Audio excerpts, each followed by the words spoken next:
اقلیتوں کے حقوق کو کسی بھی حال میں پامال ہونے نہیں دیا جائے گا۔ ریاستی حکومت آئین کے مطابق آدیواسی، پسماندہ طبقات اور پچھڑے طبقوں اور اقلیتوں کے حقوق کو تحفظ فراہم کرے گی۔ اس سلسلے میں اقلیتوں کو خوفزدہ ہونے کی ضرورت نہیں ہے۔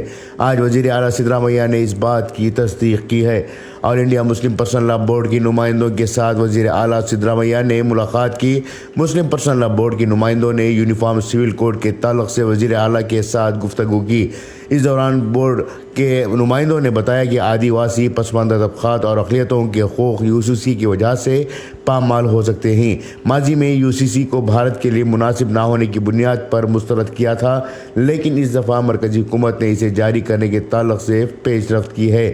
اس سلسلے میں لاء کمیشن کی جانب سے مشورے طلب کیے گئے تھے۔ بورڈ نے UCC کی مخالفت میں اپنی رائے پیش کی ہے۔ اس کے علاوہ 1 کروڑ سے زائد افراد کے دستخط لاء کمیشن کو روانہ کیے گئے ہیں۔ اس پر وزیر اعلیٰ سدرامیا نے وفد کو بتایا کہ پہلے مرکزی حکومت UCC کا بلیو پرنٹ تیار کرے، اس کے جاری ہونے کے بعد جائزہ لیا جائے گا، پھر اس کے بعد اس پر رائے قائم کی جائے گی۔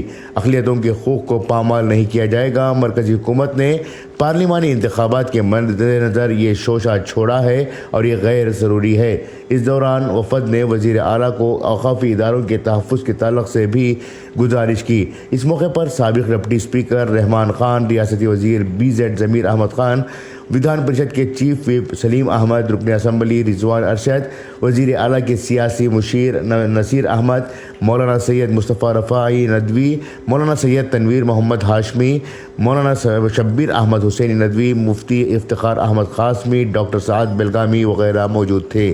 بیورو رپورٹ، انقلاب نیوز، بنگلورو۔